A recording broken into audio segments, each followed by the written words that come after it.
Hello and welcome to Trojan Talk. I'm your host, Aaron Taylor. Our guest today is the new soccer coach for Troy University, Ged O'Connor. Jed, thanks for joining us here today. Thanks for having me. And first and foremost, we want to get the folks to know a little bit about you, and then we'll talk about your expectations of the program. But in that brief moment of introduction there, a lot of folks may get the idea that you're not necessarily from around these parts. So No. Not from around here. Tell us a little bit about your background. Where are you from originally? Originally from Manchester, England, and then came over to America when I was 18 and basically been here ever since. So. And now you came here, you played college here. Tell us a little about your background, your playing history, and where you got into coaching there.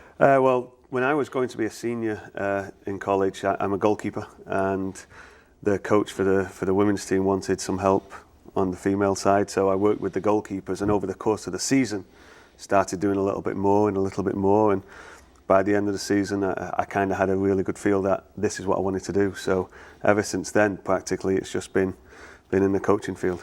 And your college playing days, you were at Weber International. I had not heard of it before, and maybe with good reason. Yep. You said it's not a very, very big school. It's got about 600 students in a town called Babson Park, right in the middle of Florida. But it was a small place. A small place. And then you transitioned to another small place in Florida at St. Leo's. St. Leo, yep. I started as the assistant coach on the women's side. And then fortunately for me, I got promoted to the head coaching position where I'd been for 11 years. And then all of a sudden Troy pops up. Troy pops up. And so what attracted you to Troy? What made you want to make the move up here to Troy? Well, knowing the former coach, Jason Hamilton, well, we also had two players transfer to St. Leo last year from Troy. You know, I'd kept in touch with Jason and the program, and we've been following the results and so on. And it seemed to be a program on the rise, and then getting the opportunity to come up and visit and see the place. We actually did camp here last summer with the team. So seeing the facilities and the location and everything, to me, it was great. And so as a result of that, opportunity came up, and I was fortunate enough to be able to be given the nod to be the coach. And a little bit of explosion population-wise too from your former employer, right? Yeah, St. Leo, it had about 2,200 students, and the town had maybe another 1,000 or so.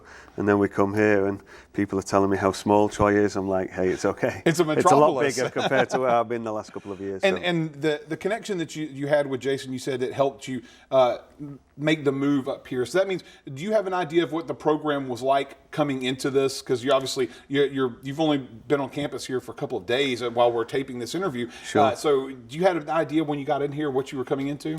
I think I knew Jason from when he first took over here. And obviously he had a fantastic first two seasons. And then this last season, by all accounts, there was a heck of a lot of injuries. Yes. Concussions and girls having pictures drop on their heads and so on. So I know last year was a tough year, but we've certainly been keeping up with the success and the program's rise over the last few years. And of course, when you did show up here, couldn't have picked a better week because you show up with 48 hours before National Signing Day. Yep. So it's been a kind of a whirlwind for you here. So. It has been. Turn up the first day, we had lifting, and then we played for maybe 20 minutes. Same again the next day. And then all of a sudden it's National Signing Day, and I'm talking to all these kids who have committed, and fortunately for us, all of them decided to remain committed to Troy as well, so that was good.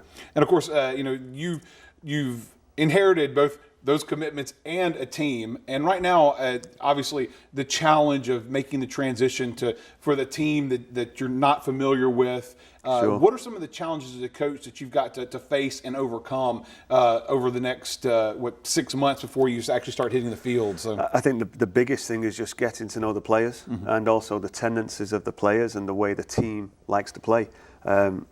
Once I have a better understanding of the players, then we're in a much better position to continue the recruiting process for new players coming in and getting the balance between how good we are as to how good the incoming players that we're looking to bring in.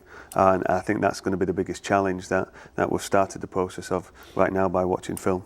And of course, you'll get into to the main practice here in the spring in a little bit, but an opportunity to build the program and work with the players you have. And what's your expectations for this program in your first year?